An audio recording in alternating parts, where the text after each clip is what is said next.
El primer sonido que registré en mi conciencia no fue una voz humana, ni el llanto de un ser querido preocupado.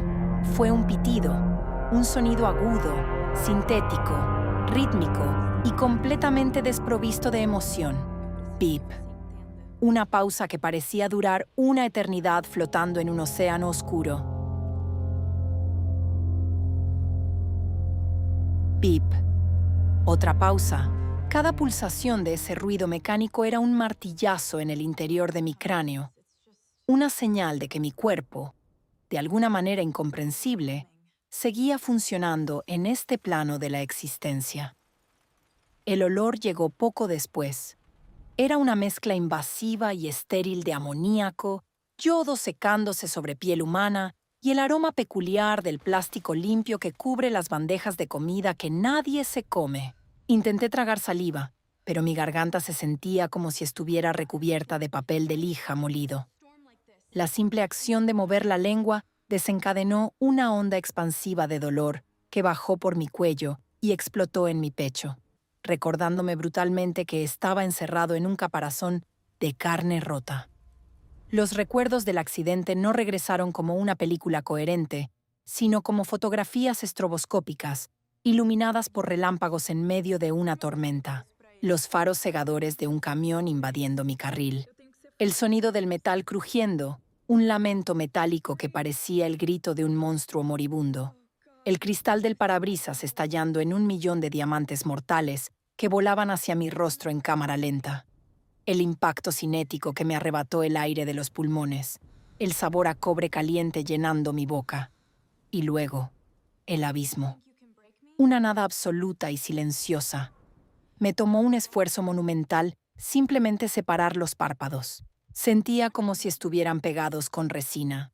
Cuando finalmente logré abrir una rendija hacia el mundo exterior, la luz blanca fluorescente del techo me perforó las pupilas, obligándome a cerrarlos de inmediato mientras lágrimas involuntarias rodaban por mis sienes. Respiré hondo, luchando contra la sensación de que mis costillas eran cuchillos, perforando mis propios pulmones, y volví a intentarlo. Poco a poco, las manchas blancas y grises comenzaron a tomar la forma geométrica de una habitación de cuidados intensivos. La televisión estaba apagada, reflejando mi propia imagen distorsionada desde la pared frente a la cama. Había tubos transparentes serpenteando desde mis brazos hacia bolsas de líquidos cristalinos que colgaban de postes metálicos a mi izquierda. Una máquina a mi derecha dibujaba colinas verdes intermitentes en una pantalla negra, sincronizada con el pitido que había sido mi primera ancla a la realidad. Lentamente, con el cuello rígido y dolorido, giré la cabeza hacia la derecha. Buscaba lo que cualquiera buscaría al despertar de las garras de la muerte. Buscaba el rostro cansado pero aliviado de mi madre. Buscaba a mi hermana mayor, quizás llorando, quizás regañándome en broma por haberla asustado tanto, como solía hacer cuando éramos niños, y yo me caía de la bicicleta. Buscaba el calor humano, la confirmación visual de que, sin importar cuán roto estuviera mi cuerpo, mi red de seguridad emocional estaba allí, sosteniéndome. Había una silla de vinilo azul junto a la pared. Estaba impecable. El asiento no tenía la abolladura de alguien que ha pasado horas o días en vigilia. Los reposabrazos estaban limpios, sin marcas de dedos nerviosos. La silla estaba perfectamente alineada con las baldosas de linóleo del suelo. Estaba completamente vacía. Un frío intenso, mucho peor que la temperatura regulada de la habitación del hospital, comenzó a extenderse desde la base de mi estómago. La enfermera entró unos minutos después, o tal vez fueron horas. El tiempo se había convertido en una sustancia viscosa y sin forma. Llevaba un uniforme azul marino y tenía un rostro amable enmarcado por ojeras profundas. Se sobresaltó ligeramente al ver mis ojos abiertos. Revisó mis monitores con profesionalismo practicado y me ofreció una sonrisa cálida que no logró alcanzar sus ojos. Me explicó con una voz suave que había estado inconsciente durante casi 2 días enteros. Me habló de una conmoción cerebral severa, de 3 costillas fracturadas que amenazaban mi pulmón izquierdo, de una contusión masiva en la pierna derecha y de múltiples laceraciones. Escuché su reporte médico como si estuviera hablando del clima en un país extranjero. Mi mente estaba anclada en un solo detalle. Mi voz sonó extraña, rasposa y débil, como la de un anciano exhalando su último aliento. Le pregunté dónde estaba mi familia. Le pregunté si estaban en la sala de espera, quizás en la cafetería intentando comer algo después de la angustia. La enfermera dejó de escribir en la tabla que sostenía. Vi cómo sus hombros bajaban una fracción de milímetro. Ese microgesto fue mi primera pista. Me dijo con una suavidad dolorosa que yo había sido ingresado por los paramédicos como un código de trauma de emergencia, que habían encontrado mi billetera entre los restos del vehículo y habían contactado a los números de emergencia registrados en mi teléfono desde el primer momento en que llegué. Le pregunté de nuevo, casi suplicando que me dijera que estaban aparcando el coche o lidiando con la burocracia del seguro en la recepción.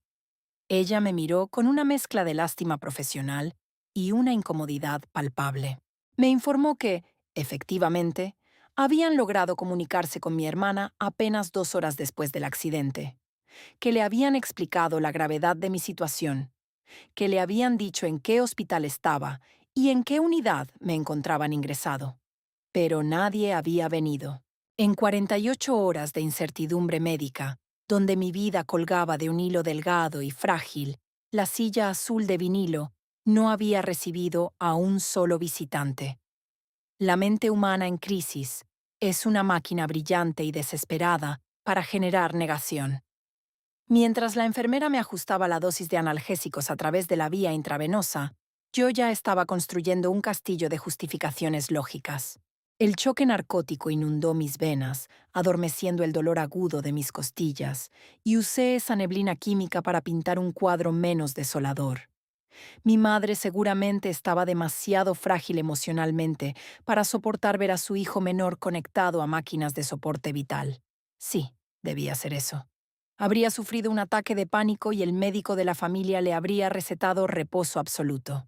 Mi hermana, por su parte, siempre había sido mala lidiando con hospitales desde que nuestro padre falleció hace una década.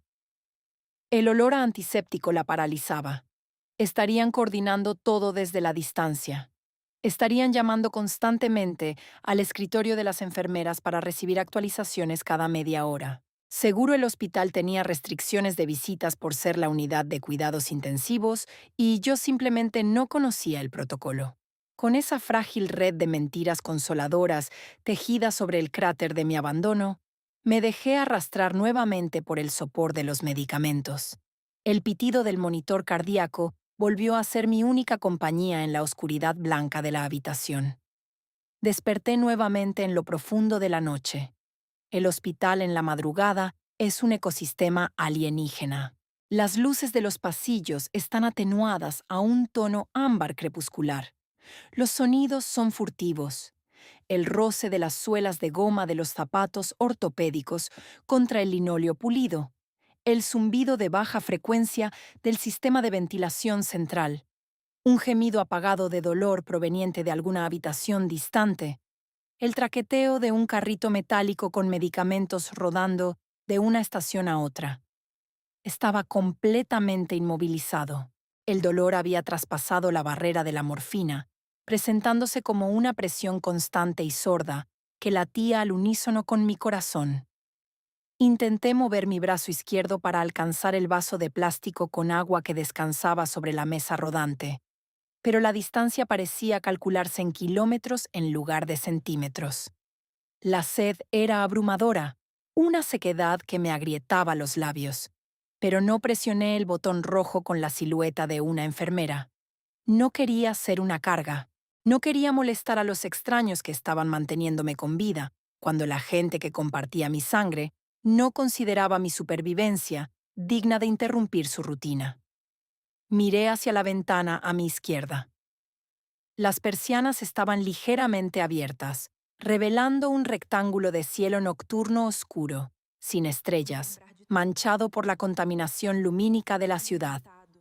Comencé a contar los segundos en mi cabeza. Traté de recordar mi rutina antes del accidente. Era un jueves lluvioso.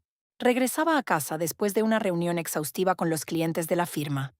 Había transferido apenas 2 días antes una cantidad considerable de mis ahorros a la cuenta conjunta que compartía con mi hermana para ayudarla a cubrir los costos de la remodelación de su nueva casa. Siempre había sido yo el que solucionaba los problemas logísticos y financieros de la familia. El pilar silencioso. El hijo que no causaba problemas, el hermano que firmaba los cheques, el tío que compraba los regalos caros en Navidad. A medida que las horas de la madrugada se arrastraban como insectos moribundos sobre las paredes de la habitación, la negación inicial comenzó a fracturarse. El castillo de justificaciones se estaba desmoronando bajo el peso abrumador del silencio. Si estuvieran preocupados, al menos habrían enviado un arreglo floral genérico, o un globo inflable con un mensaje de «mejórate pronto», o le habrían entregado una nota a una de las enfermeras para que me la leyeran al despertar. Pero en la habitación no había nada, solo yo, mis huesos rotos y mis pensamientos que comenzaban a envenenarse con una lucidez aterradora. El amanecer del tercer día llegó filtrándose entre las persianas como una mancha grisácea y sucia. El cambio de turno trajo una nueva coreografía de enfermeras, médicos residentes con batas demasiado grandes, técnicos de laboratorio sacando viales de sangre de mis brazos magullados. A cada uno de ellos, con una voz cada vez más carente de esperanza, les hacía la misma pregunta. ¿Alguien ha preguntado por mí? ¿Hay algún mensaje en la recepción? ¿Algún familiar en la sala de espera principal? La respuesta fue una sinfonía de compasión incómoda. Las miradas esquivas, los pequeños suspiros antes de responder, las sonrisas tensas. Aún no, querido, pero seguramente llegarán pronto, decía una.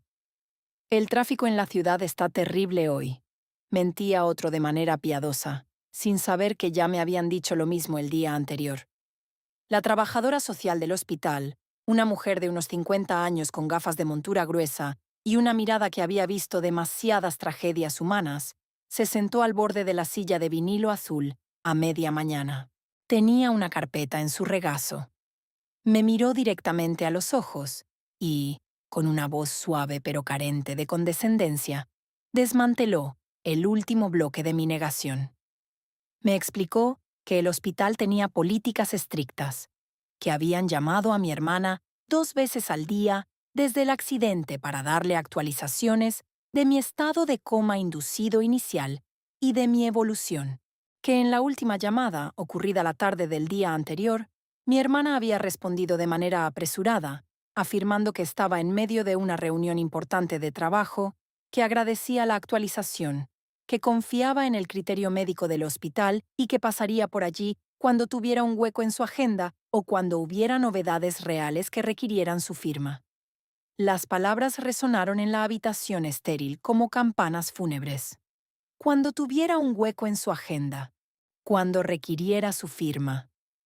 Yo estaba postrado en una cama, con tubos de drenaje saliendo de mi pecho y analgésicos narcóticos corriendo por mis venas para evitar que el dolor me volviera loco.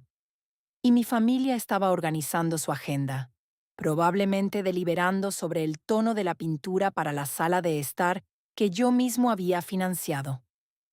Fue en ese preciso instante, mirando la pared blanca frente a mí, mientras la trabajadora social seguía hablando de seguros y coberturas, cuando algo fundamental, profundo y vital se rompió dentro de mi pecho. Y no fue una costilla.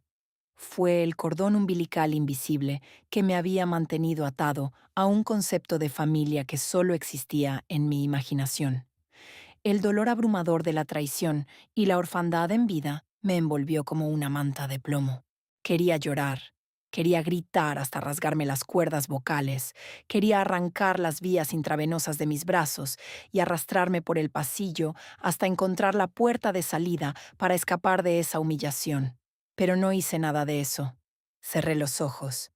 Tomé una respiración superficial que no perturbó mis pulmones heridos y dejé que el dolor me consumiera hasta las cenizas, porque comprendí, con una claridad gélida y absoluta, que de esas cenizas no iba a renacer el hermano comprensivo y sumiso de siempre.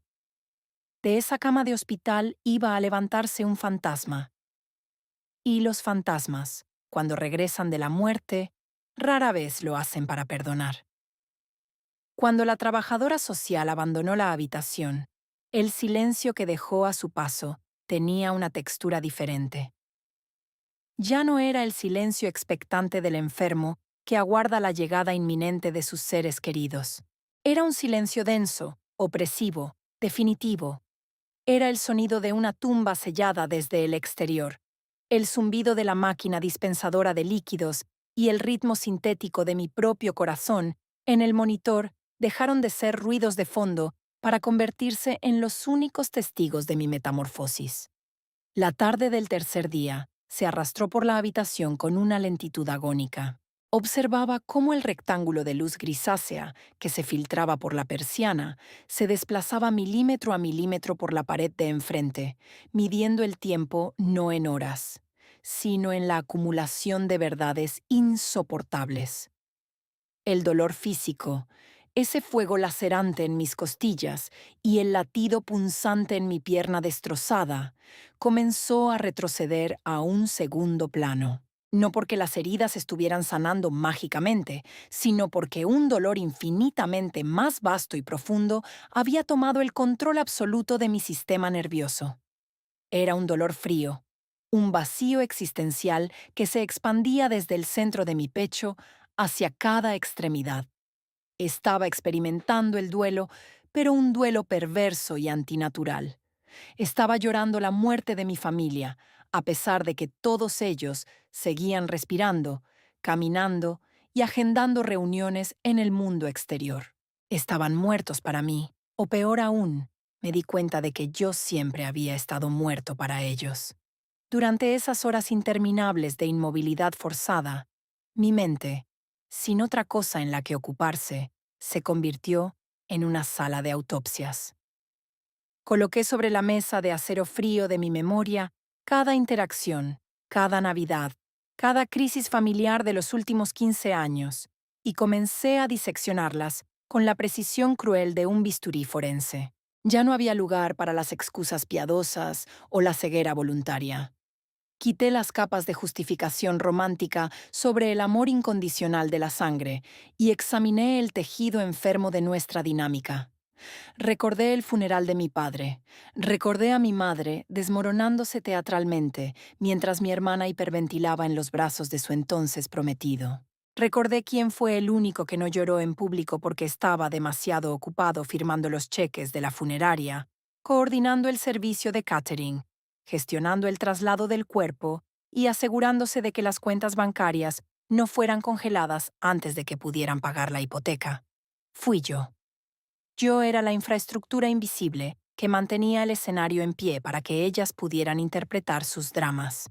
Fui yo quien asumió la deuda de la tarjeta de crédito de mi madre cuando desarrolló su adicción a las compras por televisión en su falso periodo de luto. Fui yo quien pagó la boda de mi hermana, una fiesta extravagante que excedía por mucho mis capacidades, solo para verla divorciarse 2 años después y regresar a la casa materna exigiendo que yo financiara su reconstrucción emocional. La revelación me golpeó con una fuerza física que me hizo jadear, haciendo que el monitor cardíaco acelerara su ritmo en señal de alarma. Una enfermera asomó la cabeza por la puerta, me miró con preocupación, ajustó una válvula en mi vía intravenosa y volvió a salir en silencio. Ella no podía entender que mi taquicardia no era producto de una falla coronaria, sino del colapso de toda mi estructura de creencias. Yo no era un hijo, yo no era un hermano, yo era un cajero automático con pulso, era una póliza de seguro andante, era la llanta de repuesto en el maletero de sus vidas, olvidada y cubierta de polvo en la oscuridad, sacada a la luz únicamente cuando el camino se ponía difícil y alguien se quedaba varado.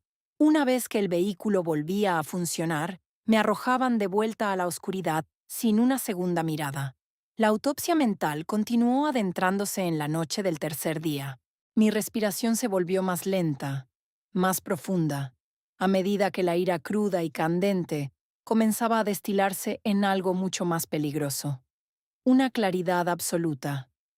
Recordé los documentos legales, los poderes notariales que había firmado años atrás por insistencia de mi hermana, bajo la excusa de que, si me pasaba algo en mis frecuentes viajes de trabajo, alguien necesitaba tener acceso a mis cuentas para pagar mis facturas.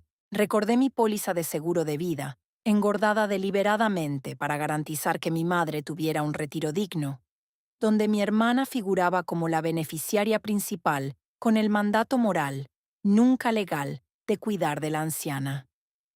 Si el camión que invadió mi carril hubiera golpeado el vehículo 15 centímetros más a la izquierda, si el cristal que perforó mi hombro hubiera encontrado mi yugular, el resultado en esta habitación de hospital habría sido diametralmente opuesto. Si yo fuera un cadáver esperando en la morgue del sótano, esta habitación estaría llena.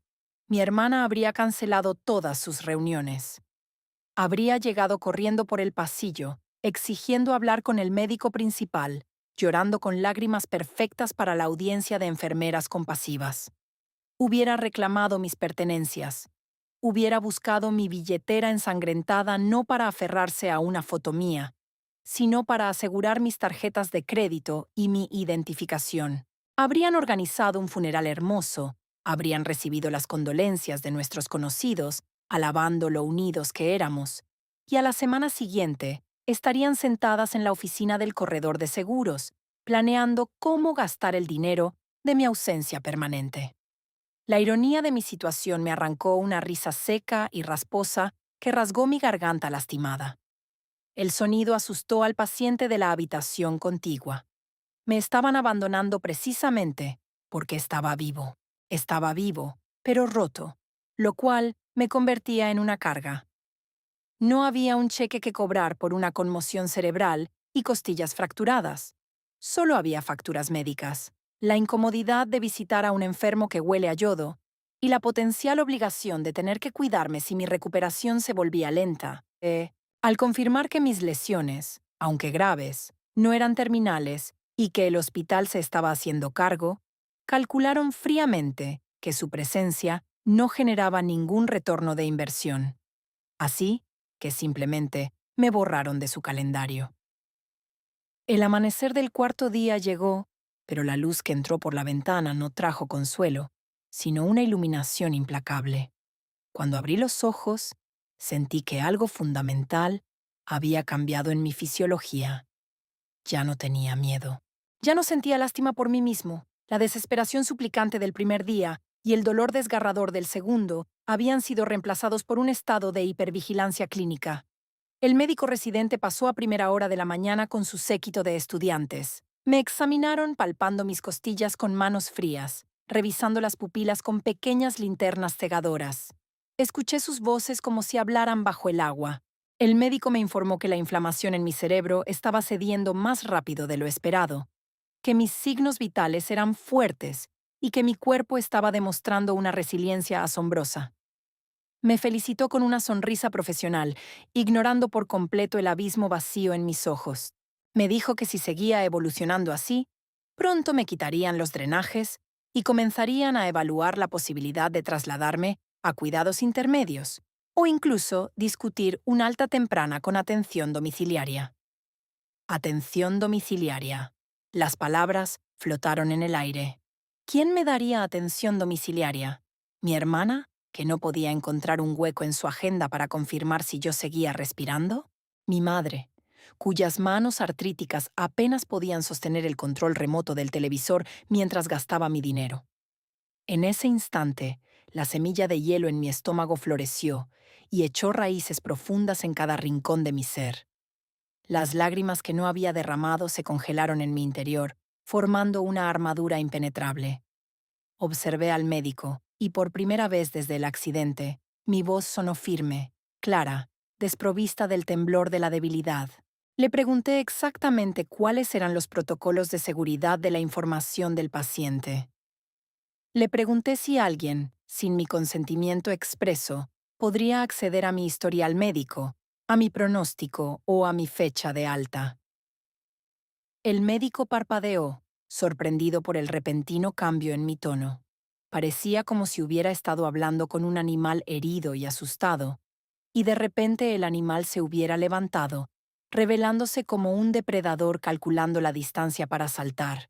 Me explicó las leyes de privacidad, asegurando que yo tenía el control absoluto sobre quién recibía información y quién no. Pedí, sin cambiar la expresión de mi rostro, que mi expediente fuera catalogado como confidencial absoluto. Instruí explícitamente que si cualquier persona llamaba o se presentaba en el mostrador preguntando por mi estado, la respuesta del hospital debía ser que no podían confirmar ni negar mi presencia en las instalaciones, y mucho menos proporcionar detalles sobre mi salud o mis fechas de salida.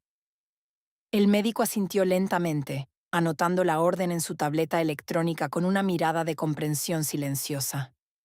En los hospitales se ven muchas tragedias físicas, pero también son testigos silenciosos de las atrocidades familiares. Él no hizo preguntas, simplemente lo ejecutó. A medida que el cuarto día avanzaba, mi mente comenzó a moverse a la velocidad de la luz, delineando planos, calculando trayectorias, anticipando movimientos. Ya no era una víctima postrada en una cama de la unidad de cuidados intensivos. Me había convertido en el arquitecto de mi propia salvación y, por ende, en el artífice de su inminente ruina. El abandono me había liberado. Al no estar aquí, al elegir la indiferencia sobre la compasión, me habían entregado un regalo invaluable: el tiempo y la invisibilidad. No sabían que estaba consciente. No sabían que mi mente estaba lúcida. No sabían que la gallina de los huevos de oro acababa de despertar del coma y se había dado cuenta de que estaba rodeada de zorros perezosos. Necesitaba herramientas. La debilidad de mi cuerpo era un obstáculo frustrante. Cada intento de elevarme sobre las almohadas me costaba un sudor frío y temblores musculares incontrolables. Pero la adrenalina de la supervivencia comenzó a enmascarar el dolor. Pasé la tarde del cuarto día practicando pequeños movimientos, forzando a mis dedos a recuperar la motricidad fina, preparándolos para la tarea crucial que se avecinaba. Cuando la enfermera del turno de la tarde entró para revisar mis signos, le hice una petición que alteraría el curso de todo. Le dije que necesitaba recuperar mis objetos personales. Le expliqué con una voz calmada y racional que necesitaba comunicarme con mi empleador para gestionar asuntos de seguro médico vitales para cubrir mi estadía. Era una mentira táctica, pero lo suficientemente plausible para no levantar sospechas. La enfermera dudó un momento, miró mis monitores estables y finalmente accedió. 20 minutos después, regresó con una bolsa de plástico transparente sellada. Dentro estaba mi reloj con el cristal astillado, mis llaves manchadas de sangre seca y mi teléfono móvil. La pantalla estaba agrietada formando una telaraña en la esquina superior derecha, pero cuando presioné el botón lateral, la manzana mordida se iluminó tenuemente. Tenía un 40% de batería. Sostuve el aparato frío contra mi pecho, sintiendo sus vibraciones iniciales al conectarse a la red del hospital como si fuera el pulso de un arma recién cargada. El dolor punzante en mi brazo por las vías intravenosas desapareció. La opresión en mis costillas se volvió irrelevante. Estaba a punto de iniciar un proceso de amputación quirúrgica, sin anestesia y sin remordimientos. Iba a cortar el tejido necrosado de mi familia, de mi vida, pero antes de desaparecer, me aseguraría de que el corte financiero y legal fuera tan profundo que nunca pudieran volver a caminar sobre mi espalda. El cuarto día terminó no en desesperación, sino en la víspera de una demolición magistral. La pantalla astillada de mi teléfono móvil emitió un resplandor azulado y frío que iluminó la penumbra de la habitación de cuidados intensivos. 40% de batería. En otra vida, ese número habría sido una simple molestia cotidiana, un recordatorio para buscar un cargador antes de ir a dormir. Pero en la soledad estéril de mi cuarta noche de abandono, ese porcentaje se había convertido en la cuenta regresiva de un dispositivo explosivo. Era mi única ventana al mundo exterior, mi única arma para desmantelar la estructura financiera y legal que había construido alrededor de mi familia, y tenía que usarla antes de que la pantalla se apagara y me devolviera a la impotencia absoluta de mi cama de hospital. Mis dedos temblaban violentamente. El esfuerzo de sostener el aparato de aluminio con mi mano derecha, cuyo dorso estaba perforado por la aguja de la vía intravenosa y asegurado con cinta médica, enviaba descargas de dolor punzante hasta mi codo. Ignorar ese dolor requería una disociación mental casi sociopática. Cerré los ojos un segundo, visualicé un muro de hielo grueso e impenetrable, y encerré todo mi sufrimiento físico detrás de él. Solo quedaba la tarea, solo quedaba la precisión quirúrgica de la venganza. El primer paso era acceder a la red inalámbrica del hospital. La página de inicio de sesión cargo con una lentitud agonizante, exigiendo que aceptara unos términos y condiciones interminables sobre la privacidad del paciente y el uso de la red pública. La ironía me arrancó una sonrisa asimétrica, torcida por el dolor de un labio partido que aún no había cicatrizado por completo. Estaba a punto de aceptar los términos de un contrato digital irrelevante mientras me preparaba para rescindir, de manera unilateral y definitiva, el contrato emocional y sanguíneo más antiguo de mi vida. Toqué el botón de aceptar. La barra de señal se llenó. Estaba conectado. Abrí la aplicación de mi banco principal. La interfaz me pidió autenticación biométrica, pero el lector de huellas no reconoció mi pulgar derecho. La piel estaba hinchada, raspada por el asfalto y cubierta de una fina capa de ungüento antiséptico. El sistema rechazó mi identidad 3 veces consecutivas, como si el propio algoritmo supiera que el hombre que intentaba acceder a la cuenta ya no era la misma persona que la había creado. Tuve que ingresar mi código de seguridad de 6 dígitos manualmente. Cada vez que presionaba un número en la pantalla táctil, sentía un calambre en los tendones de mi mano. La pantalla de resumen de cuentas apareció en tonos verdes y blancos. Ahí estaba. La cuenta corriente principal, mi cuenta de ahorros personal, y debajo de ellas, palpitando como un tumor maligno en el ecosistema de mis finanzas, la cuenta conjunta. La habíamos abierto 3 años atrás. La justificación de mi hermana había sido que, dado que yo viajaba frecuentemente por mi trabajo de consultoria y pasaba semanas en diferentes zonas horarias, ella necesitaba una forma de gestionar los pagos de emergencia de nuestra madre y lidiar con gastos imprevistos de la propiedad familiar sin tener que esperar mis transferencias internacionales.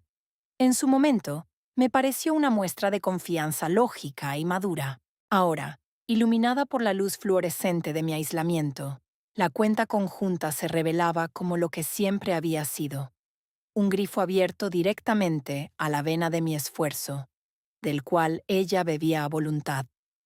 Observé el saldo. El número era obscenamente alto. Apenas 5 días antes del accidente, el jueves por la mañana, yo había transferido una cantidad masiva de mis bonos trimestrales a esa cuenta. Era el dinero destinado a pagar los materiales de construcción para la remodelación de la cocina de la nueva casa de mi hermana. Ella había llorado por teléfono, quejándose de que los contratistas habían subido los precios y que su préstamo personal no cubría la encimera de mármol italiano que tanto deseaba. Como el buen hermano proveedor, el eterno apaciguador de crisis, yo había vaciado mis ahorros a corto plazo para calmar su ansiedad estética. La cifra seguía ahí, intacta. No había tocado el dinero aún. Pude imaginar perfectamente la secuencia de eventos en su mente. Al recibir la llamada del hospital sobre mi accidente y mi estado de coma inducido, la remodelación de su cocina debió pasar a un segundo plano, no por preocupación genuina por mi supervivencia, sino por la parálisis del shock y el cálculo logístico. Al enterarse de que yo no estaba muerto, sino simplemente roto e inconsciente en una cama financiada por mi excelente seguro médico corporativo, ella sabía que el dinero estaba seguro en la cuenta. No tenía prisa por retirarlo. Seguramente asumió que yo estaría incapacitado durante semanas o meses.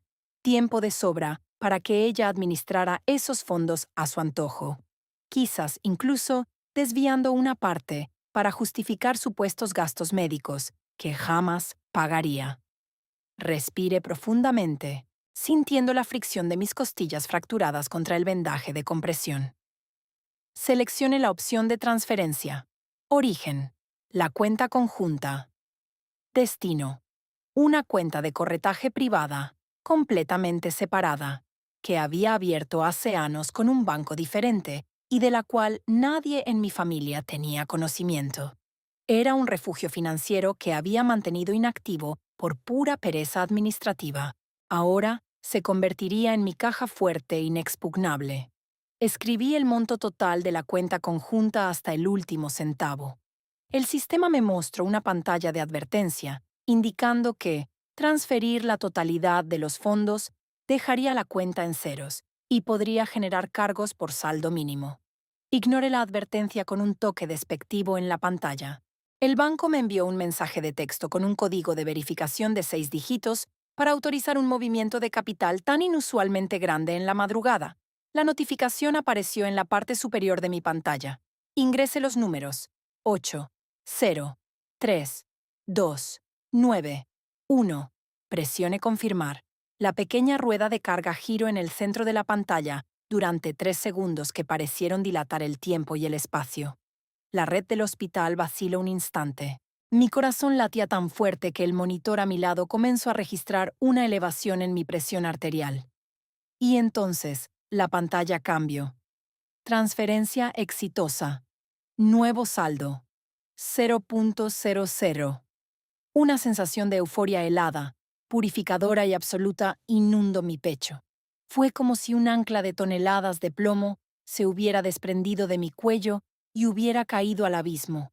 Ese dinero representaba años de ceder ante sus caprichos, años de comprar un afecto ilusorio, años de ser el solucionador de problemas desechable. Al reducir ese número a cero, no solo estaba recuperando mi capital, estaba amputando su derecho autoimpuesto a mi futuro. Imagine a mi hermana, durmiendo plácidamente en su cama a varios kilómetros de distancia, completamente ignorante del hecho de que el pozo de los deseos acababa de secarse de forma permanente.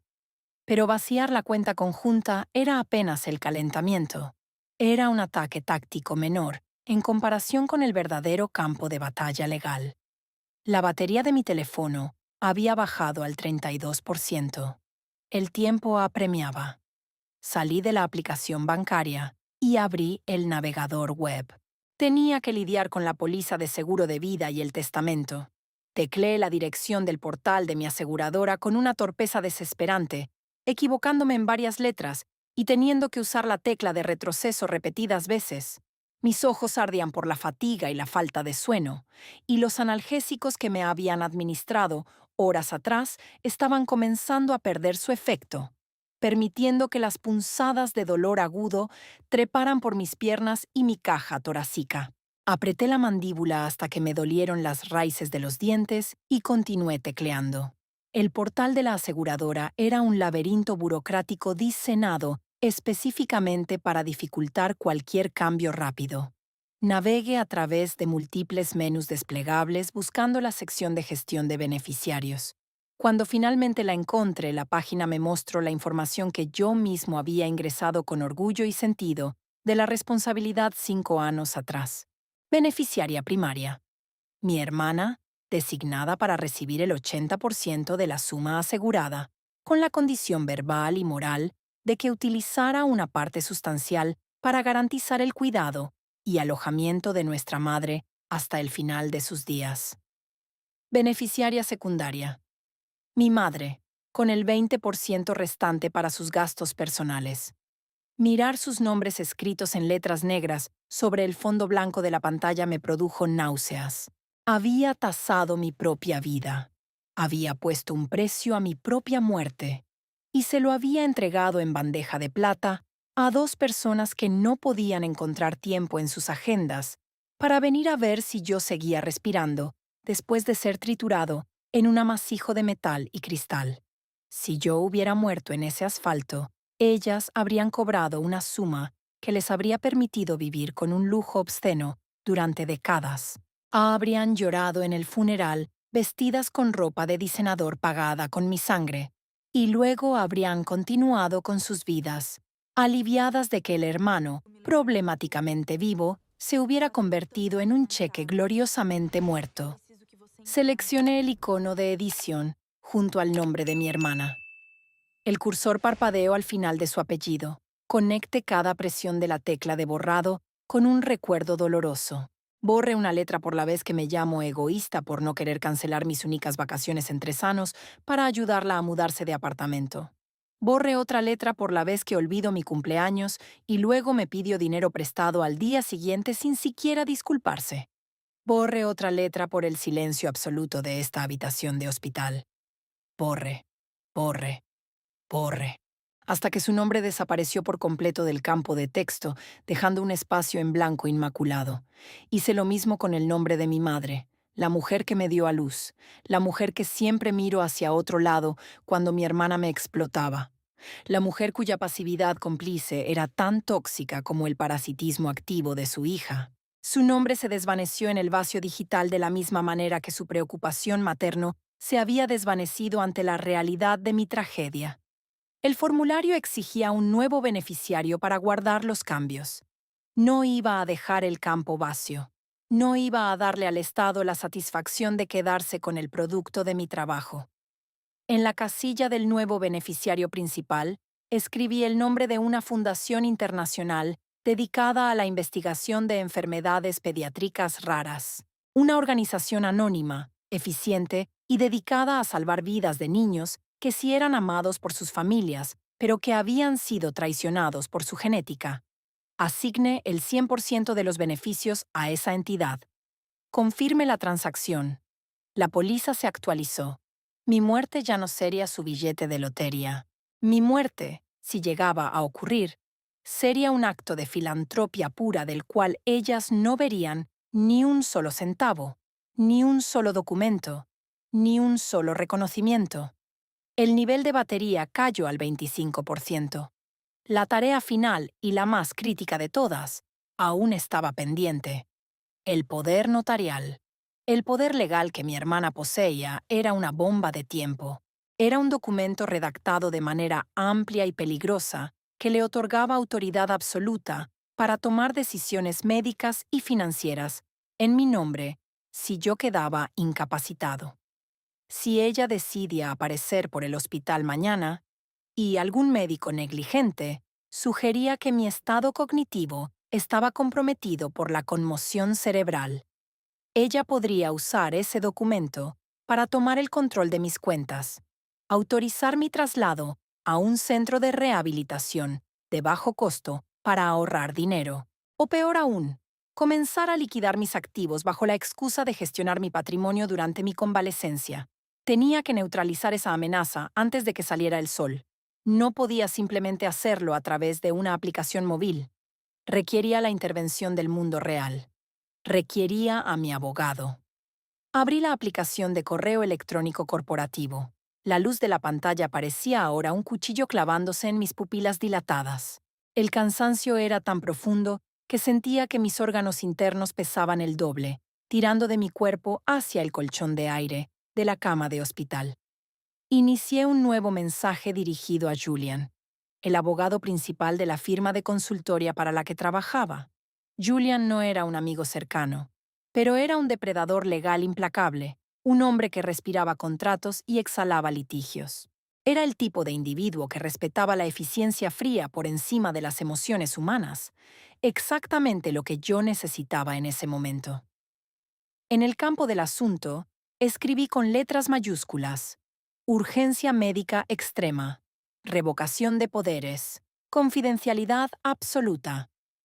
El cuerpo del correo electrónico tenía que ser conciso, inequívoco y legalmente blindado, a pesar de estar siendo redactado por un hombre medio sedado y con un traumatismo craneal a las 4 de la madrugada.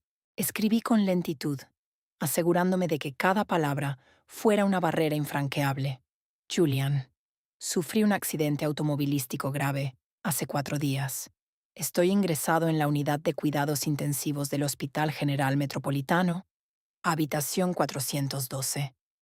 Estoy completamente lucido, consciente y en pleno uso de mis facultades mentales, como lo atestigua este mensaje redactado desde mi dispositivo personal.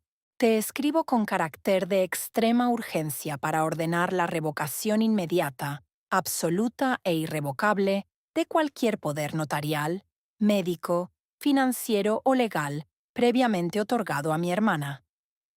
Ella no tiene autorización para actuar en mi nombre, ni para recibir información sobre mi estado, ni para acceder a mis activos.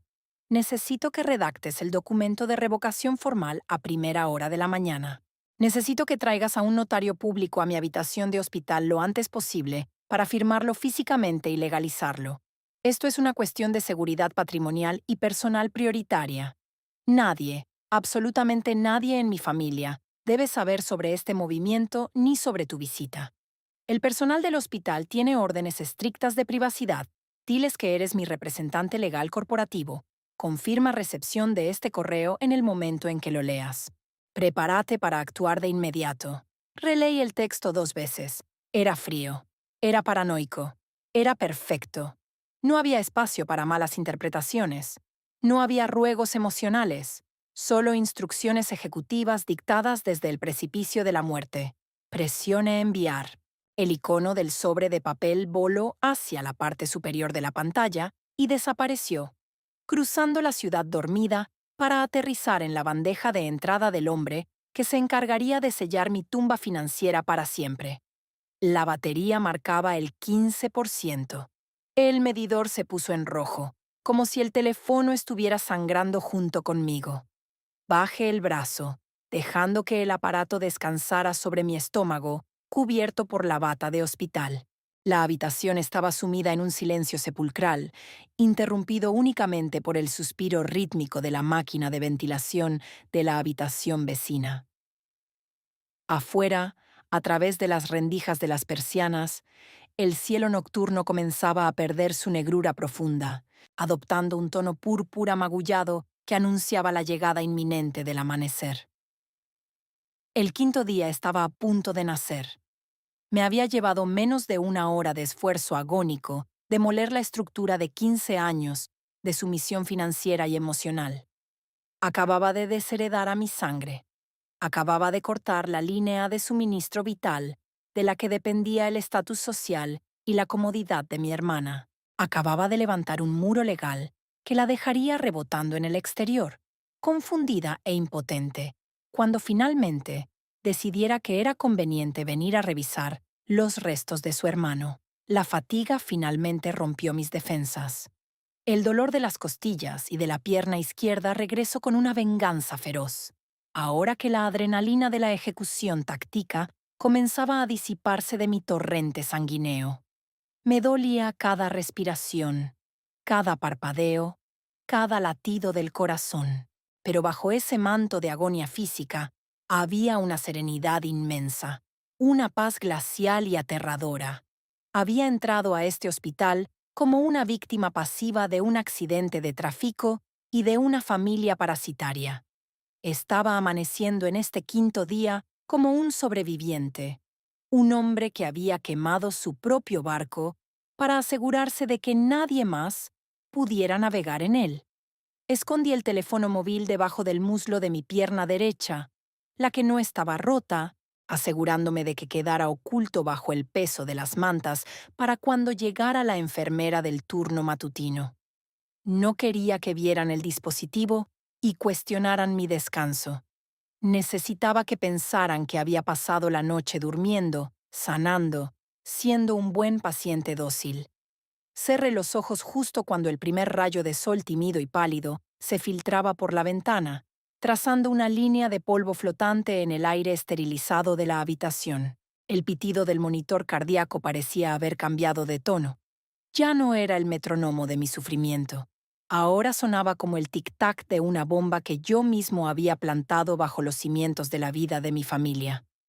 Una bomba que detonaría, con una simple frase, en el momento exacto en que mi hermana decidiera que su agenda tenía un hueco para venir a interpretar su papel de deudora, afligida en el escenario de mi tragedia. Estaba listo para el impacto. Estaba listo para el quinto día. El quinto día comenzó con una puntualidad clínica, desprovista de cualquier calidez matutina. A las 7 en punto, el zumbido de mi teléfono oculto bajo las sábanas envió una vibración sorda a través de mi pierna derecha. Era un mensaje corto de Julian, mi abogado corporativo. Solo decía, Estamos en el vestíbulo principal, subiendo. La precisión del mensaje era exactamente lo que necesitaba para anclar mi mente en la realidad. La neblina de los analgésicos matutinos intentaba arrastrarme de vuelta al letargo, pero la urgencia de la situación actuó como un estimulante directo inyectado en mi torrente sanguíneo. Me incorporé lentamente, ignorando el fuego abrasador en mis costillas fracturadas y el mareo vertiginoso que amenazaba con vaciar el contenido inexistente de mi estómago. La puerta de la habitación 412 se abrió con un clic seco y suave. Julian entró primero. Parecía un depredador alienígena en medio de ese ecosistema de batas de hospital y pijamas celestes. Llevaba un traje a medida de color gris oscuro, una corbata impecable y un maletín de cuero negro que parecía pesar 1 tonelada. Su rostro era una máscara de eficiencia absoluta, sin una pizca de compasión barata ni lástima condescendiente. Detrás de él, una mujer de aspecto nervioso, vestida con un traje sastre conservador y abrazando una gruesa carpeta de Manila, cerró la puerta. Era la notaria pública. El olor a loción cara para después del afeitado de Julian chocó violentamente con el hedor a yodo, sábanas esterilizadas y enfermedad que impregnaba la habitación, creando una atmósfera de tensión ejecutiva. Julian no preguntó cómo me sentía. Sabía que esa pregunta era irrelevante en ese momento. Se acercó a los pies de mi cama, abrió su maletín sobre la mesa rodante y extrajo un fajo de documentos impresos en papel legal, de alto gramaje. El sonido crujiente de las hojas al ser hojeadas era música para mis oídos. Era el sonido de las cadenas rompiéndose. Julian me miró a los ojos, evaluando mi nivel de lucidez cognitiva con la precisión de un médico forense. Al ver la determinación fría y carente de emociones en mi mirada, asintió levemente. La notaria se acercó con pasos vacilantes. Me pidió mi identificación. Julian había recuperado mi billetera de la bolsa de objetos personales que la enfermera me había entregado la noche anterior. La mujer examinó mi licencia de conducir manchada de sangre seca. Me miro a la cara, comparo mis rasgos magullados e hinchados con la fotografía del plástico y declaro formalmente que yo era, en efecto, el individuo en cuestión. Julian comenzó a desplegar los documentos frente a mí, alineándolos con una simetría obsesiva sobre la mesa que había colocado cruzando mis piernas inmóviles. Me explico en un susurro grave y rápido que había redactado una revocación universal de poderes. Este documento anulaba de forma inmediata e irrevocable cualquier mandato, representación, poder general, poder especial, poder médico y autorización bancaria que yo hubiera emitido a favor de mi hermana en cualquier momento del pasado. Adicionalmente, había preparado un documento de orden de restricción de información médica, basándose en las leyes federales de privacidad que prohibía explícitamente a la administración del hospital, al cuerpo médico y al personal de enfermería confirmar mi presencia en el edificio o brindar cualquier tipo de información vital a mis familiares de sangre. Julian sacó un bolígrafo de tinta negra de su bolsillo interior y me lo tendió. Tomar el bolígrafo fue un desafío monumental. Mi mano derecha temblaba sin control debido a la fatiga muscular y a la vía intravenosa, que aún seguía insertada en el dorso de mi muñeca. Mis nudillos estaban pelados por la fricción del asfalto durante el accidente.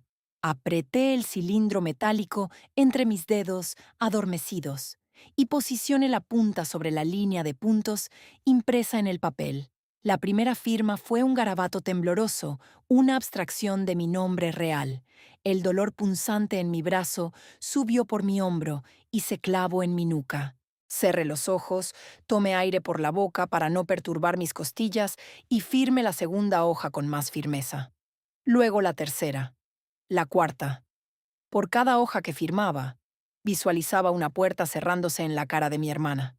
La puerta de la cuenta bancaria. La puerta del seguro de vida. La puerta de las decisiones sobre mi cuerpo. La puerta de su futura herencia. El sudor frío perlaba mi frente cuando finalmente tracé la última firma. Dejé caer el bolígrafo sobre la cama, completamente exhausto. La notaria tomó los documentos, sacó un sello de caucho pesado de su bolso y presionó con fuerza sobre cada página firmada. El sonido del sello golpeando la madera de la mesa rodante resonó en la habitación como el mazo de un juez dictando una sentencia inapelable. Estaba hecho. Legal y financieramente yo acababa de convertirme en un fantasma para las personas que compartían mi código genético. Julian guardó los documentos en su maletín con movimientos fluidos. Me aseguro que la primera parada que haría al salir de la habitación sería la oficina del director de administración del hospital para registrar la orden de privacidad y que inmediatamente después enviaría copias certificadas a todas mis instituciones bancarias y a las oficinas del registro civil. Me dio una tarjeta con un número de emergencia directo a su teléfono personal. Asintió una vez más a modo de despedida y salió por la puerta escoltando a la notaria. Apenas 5 minutos después de su partida, el médico principal a cargo de mi caso entró en la habitación, acompañado de la enfermera jefa de la unidad de cuidados intensivos, una mujer de cabello canoso llamada Margaret, conocida por su carácter inflexible y su protección férrea hacia los pacientes vulnerables. El médico venía con la intención de discutir mi evolución, sorprendido por mis signos vitales consistentes, pero yo lo interrumpí antes de que pudiera empezar su monólogo clínico.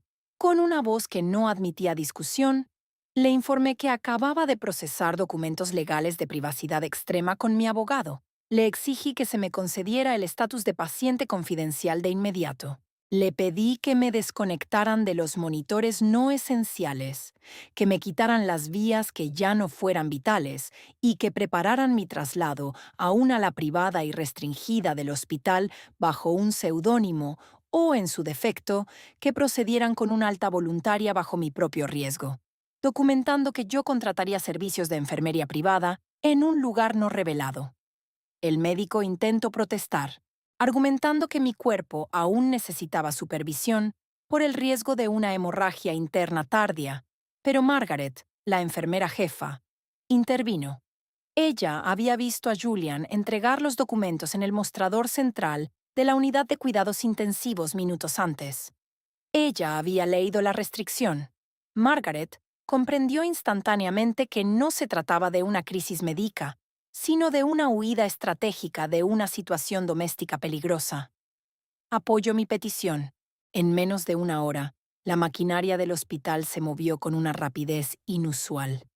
Retiraron los tubos de drenaje con una serie de tirones dolorosos que me dejaron sin aliento. Me vendaron el torso con fuerza. Me sentaron en una silla de ruedas acolchada. La habitación 412, que había sido mi prisión y mi purgatorio durante los últimos 4 días, fue despojada de mis escasas pertenencias y limpiada superficialmente. Eran las 9:30 de la mañana cuando Margaret comenzó a empujar mi silla de ruedas por el pasillo de la unidad de cuidados intensivos hacia los ascensores de servicio en la parte trasera del edificio, destinados a trasladarme al ala de recuperación privada. La neblina matutina había dado paso a una luz dura y brillante que entraba por los ventanales del corredor. Y fue en ese preciso instante, mientras cruzábamos transversalmente la sala de espera principal que daba acceso a las puertas dobles de la unidad, cuando escuché el sonido inconfundible de sus tacones. Pedí a Margaret, con un gesto desesperado de mi mano sana, que detuviera la silla de ruedas detrás de una gran columna de concreto que sostenía un mural informativo sobre higiene de manos. Margaret obedeció en silencio, posicionándome en un ángulo muerto donde yo podía ver el mostrador de recepción a través de los cristales, pero nadie podía verme a mí. Ahí estaba ella, mi hermana. Habían pasado 5 días enteros desde que la policía y los paramédicos la habían llamado para avisarle que su hermano había sido sacado con herramientas hidráulicas de un coche destrozado. 5 días de silencio absoluto por su parte. Y ahora, cruzaba las puertas del área de cuidados intensivos con la arrogancia de una propietaria inspeccionando sus dominios. Llevaba puesto un conjunto de chaqueta y pantalón de diseñador color crema, perfectamente planchado, sin una sola arruga que sugiriera que había pasado noches en vela llorando o rezando. Su cabello estaba impecablemente peinado en un salón de belleza, Su maquillaje era sutil, pero evidente, diseñado para dar una apariencia de tristeza elegante y contenida. En su mano derecha sostenía un bolso de cuero caro y bajo el brazo izquierdo apretaba una carpeta de cuero negro. Yo sabía exactamente lo que había en esa carpeta. Eran los papeles del seguro de vida, las copias del antiguo poder notarial y los formularios en blanco para iniciar reclamos financieros. No venía a visitar a un enfermo. Venía a reclamar un cadáver o a tomar posesión legal de un vegetal humano. Observarla moverse por el espacio con esa actitud de falsa aflicción calculada me produjo una repulsa tan física que sentí el sabor a bilis en la parte posterior de mi garganta. Se acercó al mostrador central, donde la asistente administrativa y una de las enfermeras de turno estaban revisando expedientes. Mi hermana apoyó la carpeta de cuero negro sobre el mostrador de mármol con un golpe suave pero autoritario, diseñando la escena para que todos en la sala de espera prestaran atención a la pobre y destrozada hermana del paciente trágico. Respiro hondo, inflando el pecho, y preparo su actuación. Margaret, que estaba a mi lado detrás de la columna, observaba la escena con la mandíbula apretada. Yo podía escuchar la conversación con una claridad cristalina gracias a la acústica del pasillo circular. Disculpe, comenzó mi hermana, proyectando su voz con un tono de fragilidad ensayada, un temblor meticulosamente fingido en las cuerdas vocales. Soy familiar directo. Vengo por mi hermano. Tuvieron un accidente terrible el jueves por la noche. Estuve fuera del país en un viaje de negocios imposible de cancelar y nadie me informó de la gravedad hasta hace unas horas. Necesito saber cuál es su estado actual. Me dijeron que estaba en coma inducido. La mentira fluyó de su boca con una naturalidad sociopática. Viaje de negocios fuera del país. Era la excusa perfecta para justificar su ausencia imperdonable frente al personal médico. Una coartada construida para no quedar como el monstruo indiferente que realmente era. La asistente administrativa levantó la vista del ordenador, frunció el ceño ligeramente y le pidió mi nombre completo. Mi hermana lo pronunció lentamente, como si el simple acto de decir mi nombre le causara un dolor insoportable. La asistente tecleó el nombre en el sistema central. Vi cómo la pantalla proyectaba un reflejo azul sobre sus gafas. Vi el momento exacto en que sus ojos se abrieron con sorpresa al leer las alertas en rojo brillante que Julian había asegurado apenas una hora antes en el sistema informático del hospital. La asistente tragó saliva, miró a mi hermana, luego miró hacia la enfermera de turno y finalmente bajó la voz. Señora, no me aparece ningún paciente con ese nombre en nuestro registro activo de la unidad de cuidados intensivos, respondió la asistente con cautela profesional. Mi hermana mostró su primera grieta en la fachada de la viuda dolorosa. Un destello de irritación genuina, el tipo de irritación de un cliente que no está recibiendo un servicio adecuado en un hotel caro, cruzó por sus ojos. Golpeo la carpeta negra con un dedo con la uña recién pintada.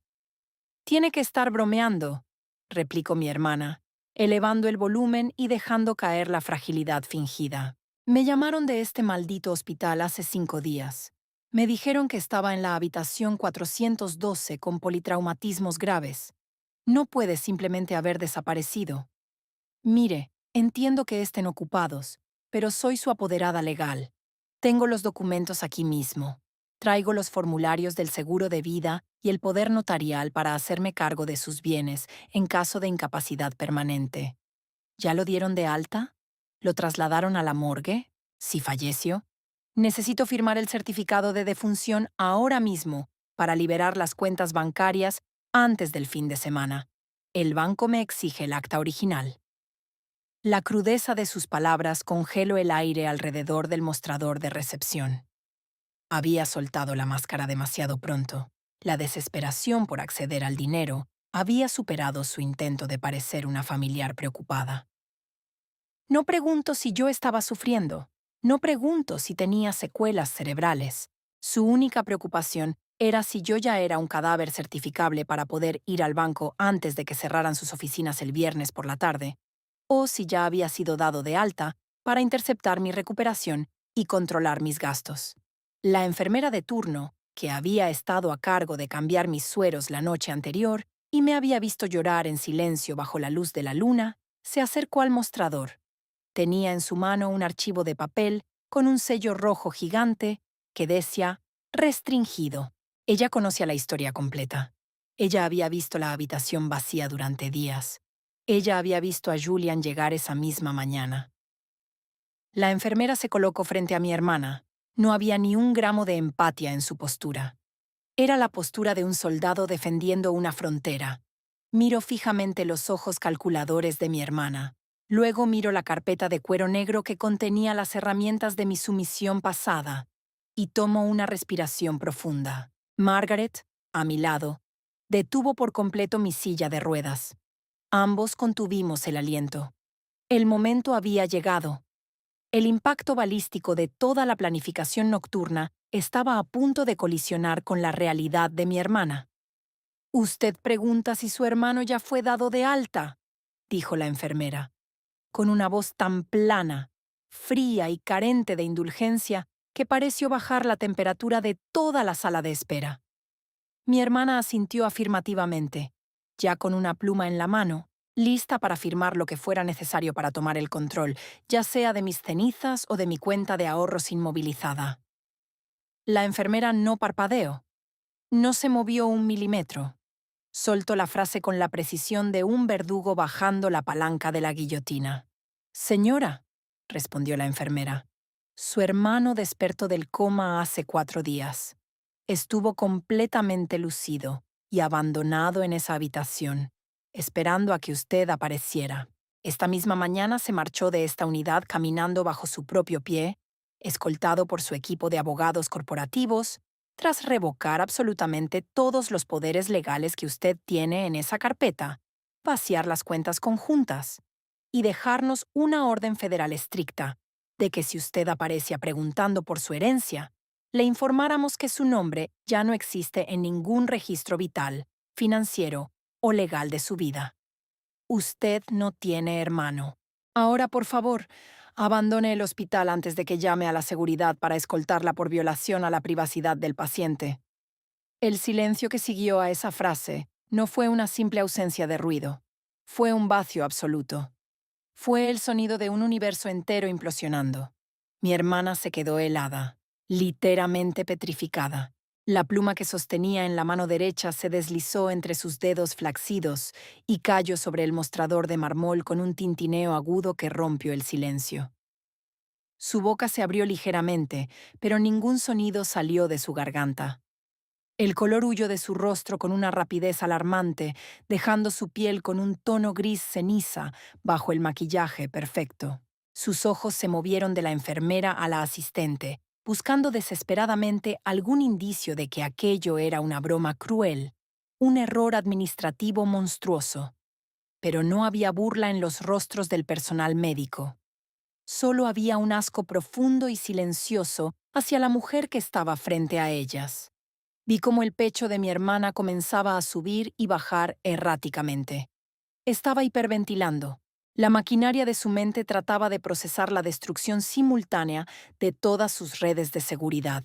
Su cuenta bancaria, la que yo había vaciado de madrugada, ahora era un páramo árido. El seguro de vida, del cual ella ya no era beneficiaria, era papel mojado. El hermano pasivo, el sirviente silencioso que siempre arreglaba sus desastres, se había levantado de su lecho de muerte no para perdonarla, sino para borrarla de la faz de su tierra personal. Intento hablar, balbucear una excusa, quizás amenazar con demandar al hospital, pero sus cuerdas vocales se negaron a funcionar. El shock de verse desenmascarada frente a extraños, sumado al terror absoluto de la ruina financiera inminente, corto sus circuitos internos. Lentamente, con movimientos mecánicos y torpes, como los de una marioneta con los hilos cortados, retiro la mano del mostrador. Recogió su carpeta de cuero negro, que ahora no contenía más que basura sin valor legal. La apretó contra su pecho en un gesto de protección instintiva y retrocedió un paso. Dio la vuelta. Ya no había arrogancia en su postura. Sus hombros estaban encorvados. Los tacones que antes repicaban con autoridad ahora se arrastraban sobre el linóleo mientras caminaba apresuradamente hacia las puertas de salida, huyendo de la escena de su propia ejecución pública. Margaret y yo la vimos desaparecer por el pasillo principal. Ninguno de los dos dijo una palabra. No había necesidad de hacerlo. La victoria no requería celebración, porque nacía de una pérdida profunda y dolorosa. Margaret soltó el freno de mi silla de ruedas y comenzó a empujarme suavemente hacia el ascensor de servicio. Mientras las puertas metálicas del ascensor se cerraban frente a nosotros, aislándonos del resto del hospital, solté un suspiro largo y tembloroso. Las costillas me dolieron, pero por primera vez en 35 años de vida, el aire que llenó mis pulmones se sintió completamente limpio. Estaba roto, sí. Iba a necesitar meses de terapia física, psicológica y rehabilitación para volver a caminar sin dolor. Pero mientras ascendía en ese ascensor hacia mi anonimato protector, supe que era el hombre más libre y peligroso del mundo. El parásito había sido extirpado de raíz. El quinto día había terminado en fuego y hielo. Y yo, finalmente, era el único dueño de mis cenizas. El tiempo es un escultor implacable, pero la traición es el cincel que define los bordes más afilados de nuestra existencia.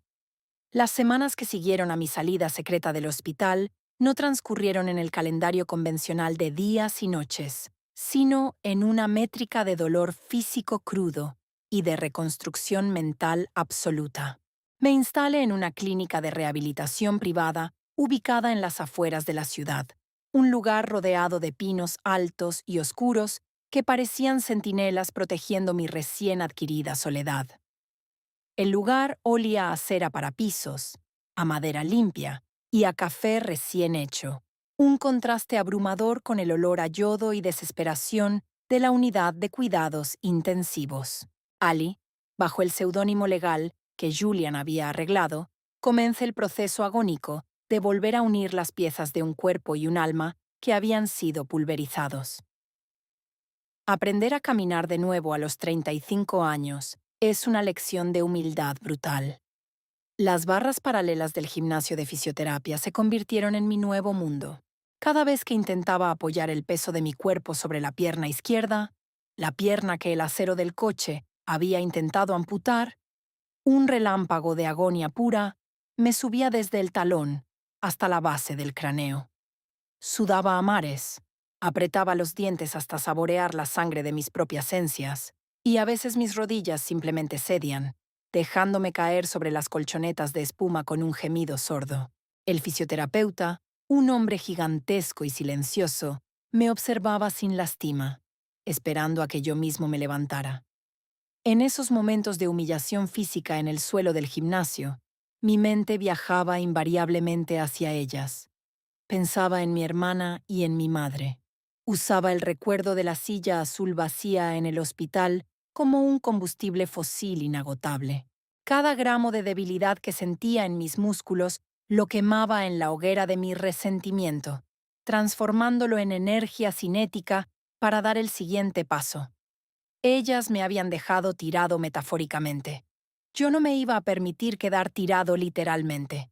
Mi recuperación no era un acto de supervivencia, era un acto de venganza en movimiento. Mientras yo sudaba y sangraba en mi aislamiento terapéutico, el mundo exterior, o más bien, el frágil ecosistema parasitario de mi familia, estaba colapsando con la fuerza de una estrella moribunda. Julian, actuando como un ejecutor implacable, me enviaba reportes semanales encriptados a mi nuevo correo electrónico. Sus mensajes eran informes tácticos fríos y precisos sobre la devastación financiera que había desatado. La onda expansiva de mi decisión de vaciar la cuenta conjunta había golpeado a mi hermana 3 días después de su humillación pública en el mostrador del hospital. Los cheques que había emitido a los contratistas para la ostentosa remodelación de su cocina comenzaron a rebotar en cadena. Los proveedores de mármol italiano cancelaron los envíos. Los obreros abandonaron la obra a la mitad, dejando su casa como un esqueleto destripado de cemento y polvo. Ella había intentado usar sus propias tarjetas de crédito para contener la hemorragia, descubriendo muy pronto que su límite de endeudamiento era un chiste comparado con el nivel de vida que yo le había estado financiando. Julian me detalló cómo mi hermana había intentado revertir la transferencia del banco, alegando fraude y robo de identidad ante las autoridades financieras. El banco desestimó la queja en menos de 48 horas al comprobar el registro del sistema.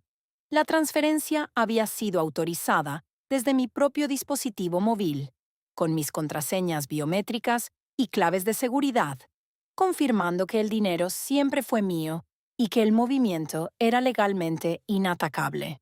Al quedarse sin recursos, intento contactar a la Oficina de Recursos Humanos de mi empresa para reclamar mis beneficios corporativos por incapacidad, bajo la mentira de que yo sufría daño cerebral y ella era mi tutora legal. Julian ya había amurallado ese frente. La empresa de consultoría le envió una carta notariada advirtiéndole que cualquier otro intento de suplantación o interferencia en los asuntos laborales de su empleado de alto rango resultaría en una demanda civil por acoso corporativo. Fue entonces cuando el pánico verdadero y corrosivo se instaló en ellas. Al descubrir que las vías financieras y legales estaban selladas con hormigón armado, recurrieron a la táctica más antigua y manipuladora de los depredadores familiares: el chantaje emocional a través del acoso social. Mi antiguo número de teléfono ya no existía. Mis redes sociales habían sido eliminadas sin dejar rastro el mismo día que ingresé a la clínica. Mi apartamento en la ciudad había sido vaciado por un servicio de mudanzas contratado por Julian, y el contrato de arrendamiento había sido rescindido mediante una penalización que pagué con gusto. Yo era un fantasma. Ante esta invisibilidad, comenzaron a usar intermediarios. Antiguos compañeros de universidad que no había visto en años me enviaban correos electrónicos a mi cuenta profesional, textos llenos de preocupación impostada, diciendo que mi madre estaba sufriendo arritmias cardíacas graves por la angustia de no saber mi paradero y que mi hermana estaba al borde de un colapso nervioso, creyendo que yo había enloquecido por culpa del golpe en la cabeza. Los mensajes apelaban a mi sentido del deber, a la moral cristiana, al perdón incondicional que se supone que la familia merece siempre. Argumentaban que cualquier malentendido en el hospital debía haber sido producto de una mala comunicación de las enfermeras, que mi hermana sí había estado allí, que todo era una enorme confusión. La audacia de la mentira me causaba fascinación clínica. Estaban intentando reescribir la realidad, intentando gaslightear mi propia experiencia cercana a la muerte para salvar sus comodidades financieras. No respondí a ninguno de esos correos. En lugar de eso, ordené a Julian que enviara a cada uno de esos intermediarios un documento legal cesando y desistiendo de cualquier comunicación futura, adjuntando una copia difuminada del registro de visitas del hospital que demostraba el abandono absoluto durante los primeros 5 días críticos. El mensaje tácito era claro: si eligen ser portavoces de la mentira, serán expuestos a la misma humillación. Los correos cesaron abruptamente. El silencio se hizo total y permanente. La caída final de mi madre y mi hermana fue un espectáculo silencioso que observé desde la cima de mi propia recuperación. Al quinto mes, la máquina del karma económico terminó de triturarlas. Mi madre se vio obligada a vender la casa familiar, un palacete suburbano demasiado grande y costoso de mantener sin mis inyecciones mensuales de capital, y tuvo que mudarse a un pequeño apartamento en un barrio periférico.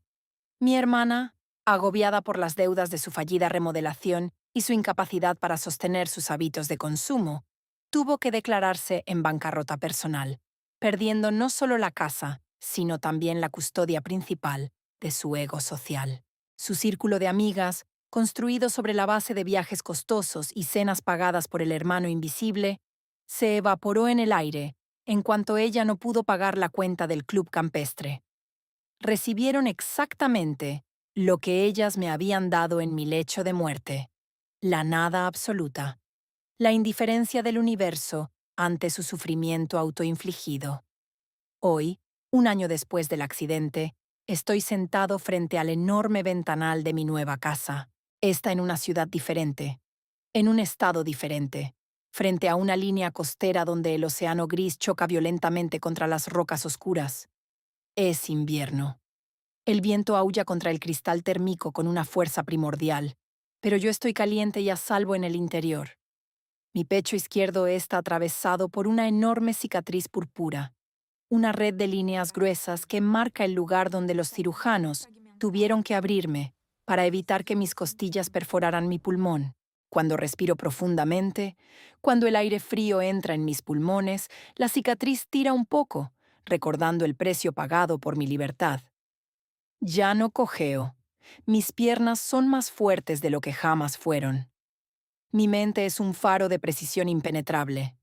La terapia psicológica me enseñó muchas cosas, pero la lección más importante la descubrí yo mismo en aquellas madrugadas de aislamiento hospitalario. Nos enseñan desde niños que la familia es el refugio contra las tormentas del mundo. Nos venden el dogma de que la sangre nos obliga a perdonar lo imperdonable, a soportar el parasitismo, a inmolar nuestras vidas en el altar de las relaciones tóxicas, bajo la bandera del amor incondicional. Pero la verdad es otra. La sangre es solo un accidente de la biología, un líquido pegajoso que bombea el corazón para mantener la máquina en funcionamiento. No contiene lealtad, no contiene amor, no contiene honor. Esas son construcciones humanas que se ganan en el campo de batalla de la vida diaria, que se demuestran estando sentados en una silla de vinilo azul a las 3 de la mañana cuando el pronóstico es un abismo incierto.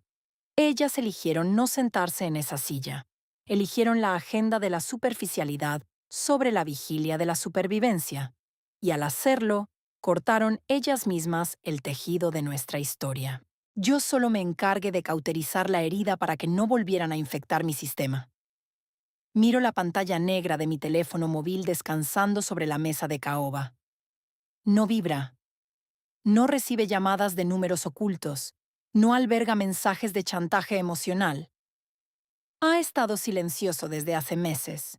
Es un silencio diferente al que escuché la primera vez que desperté del coma. Aquel era el silencio de la orfandad, el silencio punzante de un animal que ha sido dejado atrás por su manada para que muera en la nieve. Este silencio de hoy, sin embargo, es el sonido más hermoso que he escuchado en mi vida. Es el silencio de la paz arquitectónica. Es el silencio de una fortaleza inexpugnable. No las extraño. No les deseo el mal, pero tampoco les deseo el bien. Simplemente han dejado de existir en mi radar existencial. Son ecos de una vida pasada que observe morir a través del reflejo de un monitor cardíaco. Me he convertido en el autor exclusivo de mis alegrías y en el único responsable de mis tragedias. Al renunciar al calor asfixiante y mentiroso de un falso hogar familiar, he abrazado plenamente el invierno. Un invierno perpetuo, gélido, limpio y desinfectado de parásitos. Un invierno donde las únicas huellas que existen en la nieve son las mías, caminando a paso firme, sin mirar atrás, hacia un futuro donde la luz, aunque fría, es por fin absolutamente real. Y en ese páramo helado, he encontrado, al fin, mi hogar definitivo.